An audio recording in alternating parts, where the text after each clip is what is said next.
Hey, if you're watching this video, it means that you've enrolled in the self-initiated program. So first, I just want to acknowledge you and congratulate you on taking that brave leap into trusting your own intuition, trusting how far you've come up in this journey with yourself, and for trusting me to be a guide for you in the next couple of weeks to come. In the video that you're about to watch, the presentation that I have for you, it's going to give you a little bit of a backstory of where I've come from, why I'm doing the work I do today, and also give you a little bit of insight and direction with what you can do with that journal that I got you. A journal in this journey is extremely important when it comes to manifesting your desires. And I'm going to go all into that into this presentation. At the end, there's going to be a little guided meditation, and I really look forward to beginning our work together. And I hope you enjoyed the video. The goal for this presentation in a nutshell is learn how to continuously self-initiate yourself with manifestation journaling so that you can call in anything you want.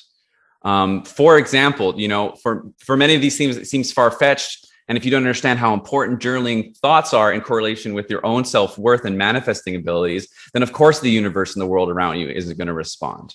Of course, there are going to be emotional blocks and cognitive behaviors that send you into doubt loops that no, this isn't how it works. And basically, this is how I discovered my own journey, how to self-initiate continuously. Okay. If we go back about 15 years ago, I was in extremely shitty circumstance. I felt stuck, lost. I had the lowest self-esteem ever.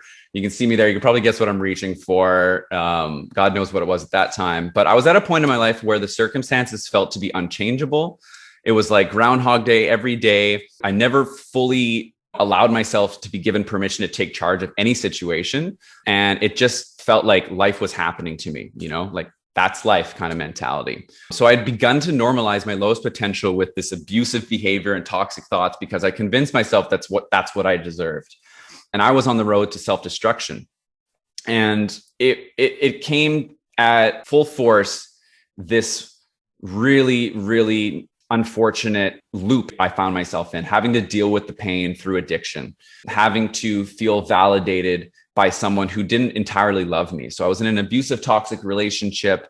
I was constantly drinking and taking drugs. I lacked direction and motivation, creatively uninspired. As a musician, that was a really big setback. I really didn't like my job at the time, and I felt like I had very low self-esteem, and I was very depressed and suicidal. I realized there needs to be something more in life. Something needs to change. Something needs to come into my field of beliefs because I could see how others dealt with the pain throughout their life and went on this healing journey.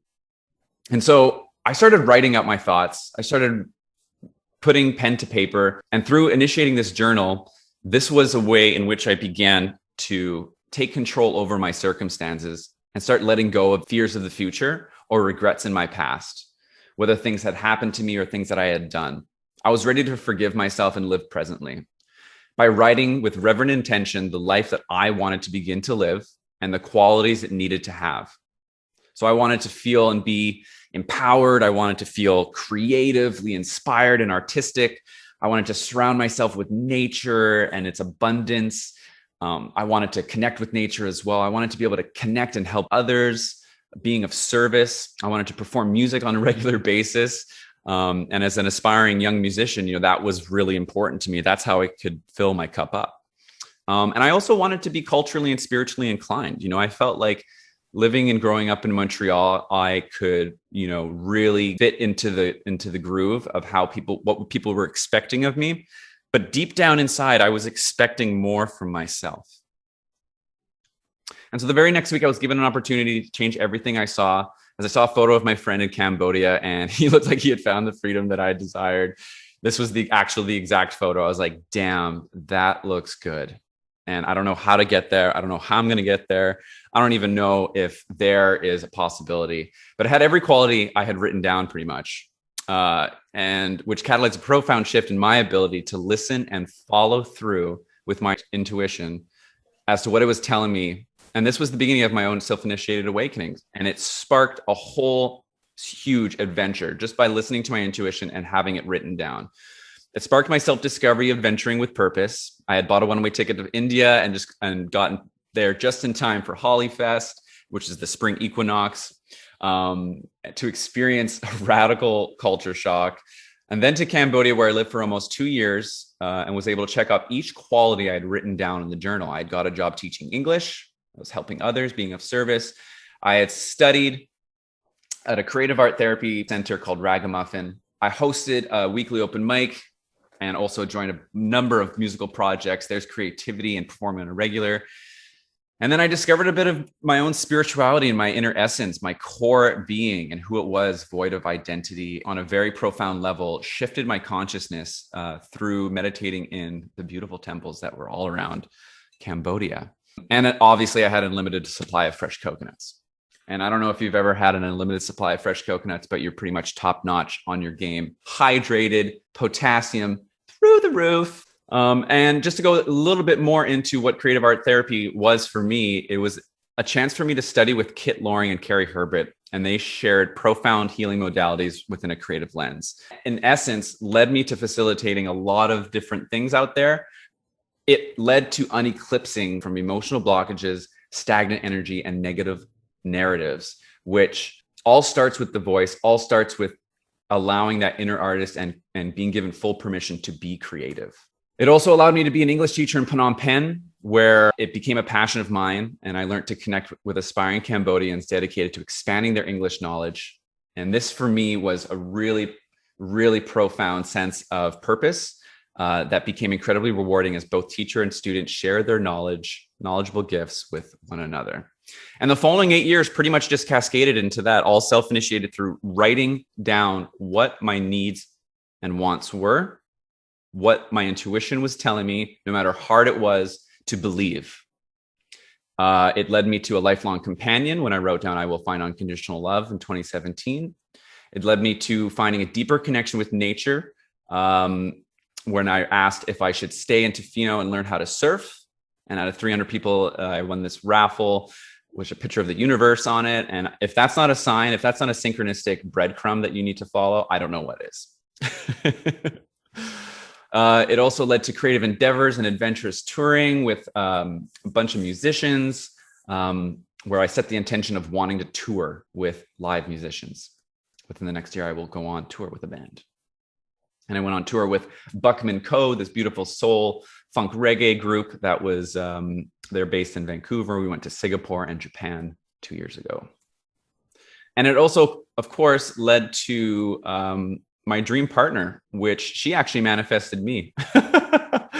I might have written down, I want to meet someone who is fully embodied in her power and wisdom, who stands strong in her truth. But she also wrote down the qualities that she had wanted in a man. And then the next week we had met. So what this helped me identify is the importance of keeping pages as an intimate tool for cultivating profound, steadfast results. It's not only important to know what to write, it's knowing how to write it and how to take action after it, but how writing can be a portal into realizing how the universe is always conspiring for me.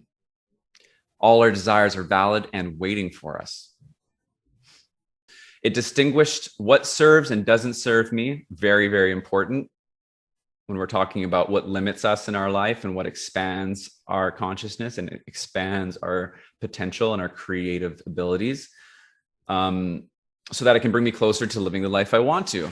And how surrounding to my present situation can actually catalyze the actions I take change for my circumstances.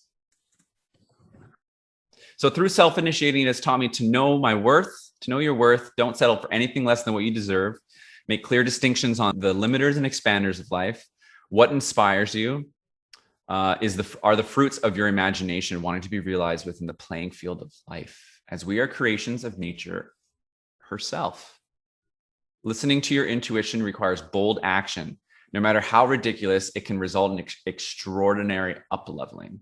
So in a sense, it comes to facing your fears. And I think growth, when we look at a seed planted in nature, it's not very pretty when it's kind of just bursting out of the seed of life, and it starts to expand and shape itself to its environment.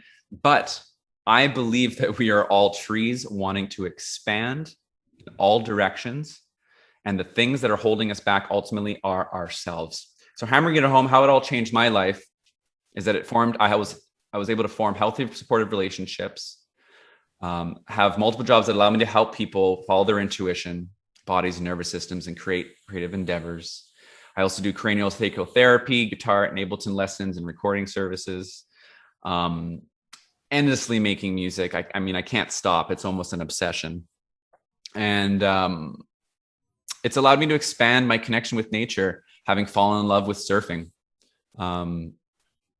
As I continue to build trust with my own intuition, I feel deeply fulfilled daily and love my life. So now it leads to where we are here on this journey together, because I feel like sharing everything that I have been able to strategically, tactically help myself with, and now I'm wanting to help you. You're going to learn how to consciously self-initiate yourself. We're going to talk about what initiation is. We're going to do a short little 10-minute guided meditation that aligns with your intuition. We're going to do a little bit of a writing prompt in our manifestation journal. And we're going to be tapping into the inner artist and the nature of creativity and how important that is. Does that sound good to everybody? How does that sound? When we talk about what initiation is, you might think of, the stonecutters in The Simpsons being accepted by some sort of Freemasonry or cult. But actually initiation goes way, way back into, ancient cultures, tribes and rituals. And these were ceremonies that helped, it was an action admitting someone into a secret or obscure society and group, typically with a rituals of initiation. But the second one is the action of beginning something. And I like this because it actually starts this whole sense of renewal. It's kind of a birthing and an up-leveling, an awakening, if you will. And it's a transformation in which the initiate is reborn into a new role. And there's a difference between self-initiated and being admitted from an outside source, be it religious communities or family traditions. Self-initiating is that you are the catalyst for empowerment. None of these external influences, all within yourself. And I'm sure you've heard the saying before that you have everything you need. And within this workshop, we're going to be talking about what those things that you need. You are taking ownership of your life to fully embody and utilize your own greatest assets, which is your creativity and intuition. So it requires a little bit of a perspective shift when we're talking about what actually defines our reality. And if you can think of what defines our reality, it's yes, it's our senses, it's our worldviews, it's our thoughts, it's our belief systems. But we have to ask, at the beginning of all that, the core, where do those come from? So when we're talking about our reality and how the things that bring us to taking action in this world, it starts on a very, very fundamental level of our nervous system and the subconscious imprintations that happen in the first 7 years of our life. And this looks different for everybody. When we talk about the first 7 years of our life, there are very, very, very unique stories that everyone has. Everyone has their own story. Okay. And when we're talking about what's imprinted on the nervous system, it's basically what the body captures in terms of data from the internal and external stimuli and delivers behaviors into the external environment. So we're going to be talking about how to do some subconscious reprogramming, tapping into our nervous system to get it out of fight or flight zone, because let's face it, today on media, there's so much fear being distilled in all of us that I'm not willing to live a life of, being in constant fight or flight. So we need to learn how to take control over our own nervous system so that those creative, beautiful ideas of bold expression can come in and basically be implemented and executed. And this brings us to the second level of where the internal self is the mind and its worldview, mostly unconscious interactions between emotions and thoughts, forming concepts and building meaning. So those first formative years and how they build our worldview and how we can take the past and have it be this world that we're living in constantly within the present. Okay. And this creates the mental states and their attitudes, specific temporal configurations of a worldview, and its various possibilities of potential behavior. This is the streamline of consciousness, from nervous system to mind to mental states to the process of decision making, which can happen on a very, very subconscious level. And this is how we end up choosing specific potential behavior of a wide range of options. Viewing the world and the way that we show up is how we express those. And it's funny because you ask yourself a question: how do I take control of something I'm completely unconscious of? How does the expression of chosen behavior of our worldview through action performed by the body in the external environment, how do we dictate that if there's so much that's being completely automated?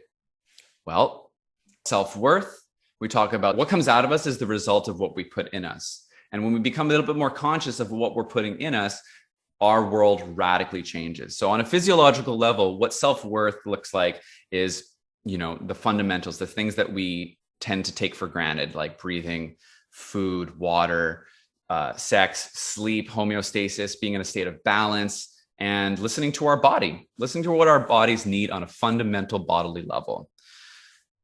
Once we can actually take ownership and find ourselves in a state of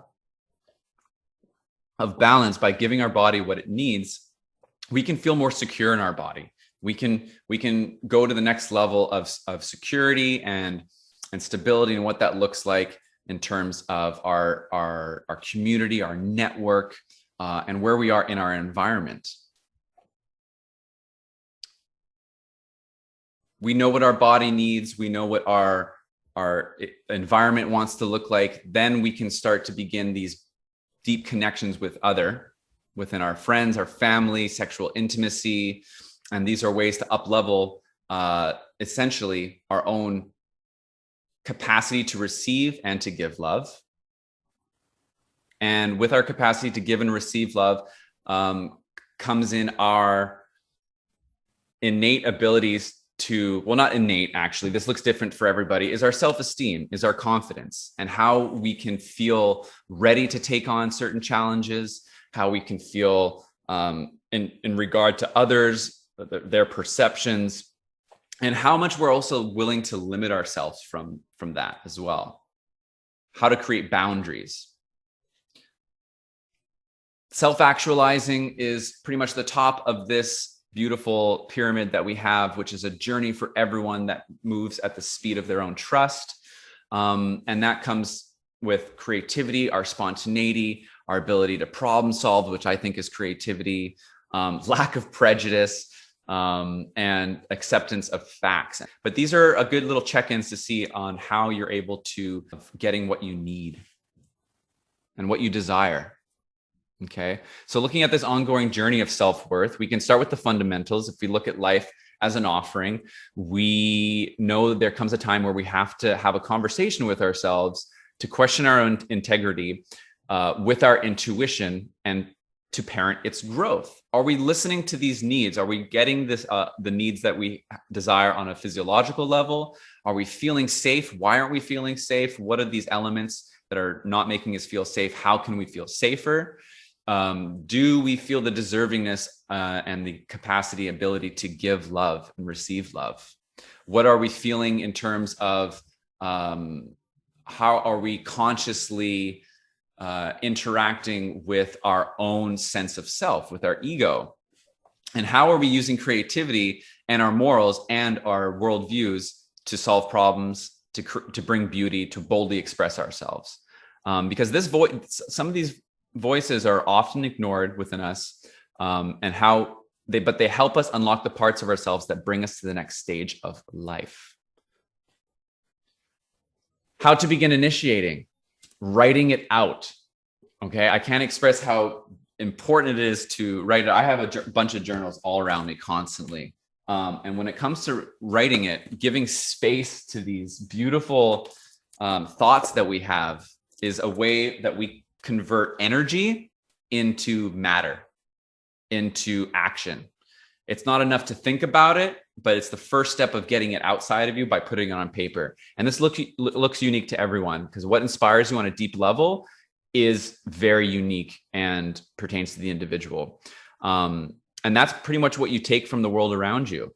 What inspires you is your soul asking you to be bold in your self-expression, which is giving you full permission to engage in it. And yes, it can be scary. It can be like looking over a cliff, but we all want to fly. We all want to know what it's like to fly. So it on the other end of it is rewarding. This guy's going to jump into an ocean. So right here is a really great time for me to get you guys in a state. Meditation is another way we can tap into the nervous system and calm it. Okay. So I want you guys to just, for the next 10 minutes, we're going to close our eyes and we're going to sink into the present moment. Okay. This is what we're all doing together here. You can turn off your video. You can turn off, as long as you can hear me guiding this meditation. Okay. So we're going to be present here, and we're going to focus on our breath. We're going to accept all that is around us right here, right now.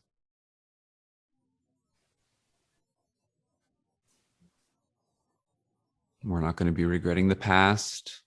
We're not going to be anxious of the future. We're going to allow ourselves to be present with our breath.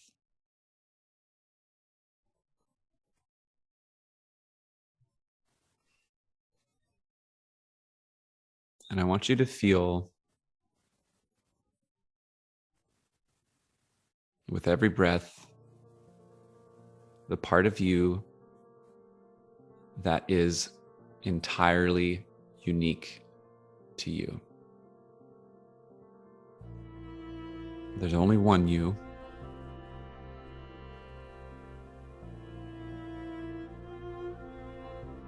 And without you, nothing else would exist. So I want you to appreciate yourself right here, right now.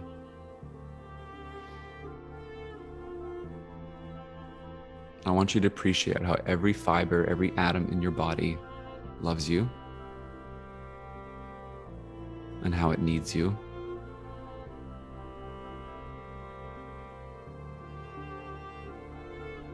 And I want you to embrace this present moment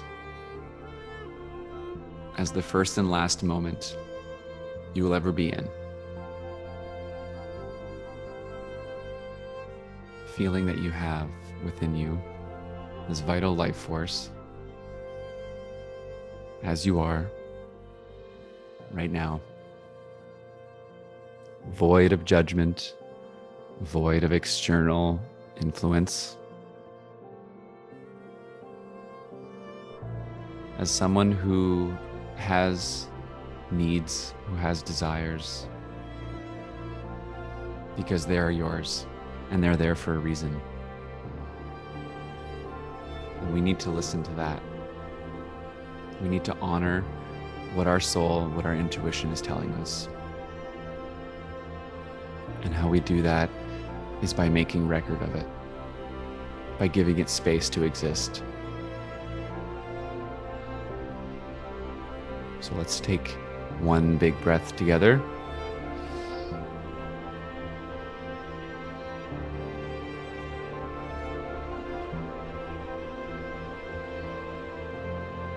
If we are to regard our intuition as bringing us closer to our purpose and what we need to do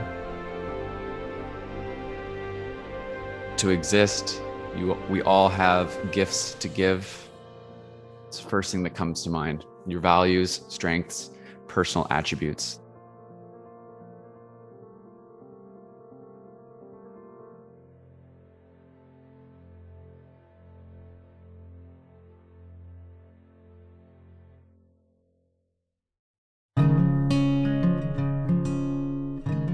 Hey there again. I hope you enjoyed that video and that it shed some light on my story, where I'm coming from. And I'm also really excited to start working with you to hear about your vision and hear about what you're going to be writing in your journal. The journal has become so important to me that it really has brought everything that I thought I was so undeserving of before into my field of existence. And I'm really excited to share some more ways that we can start to cultivate and build the confidence needed to get your vision up and going. So I'll see you in our first session.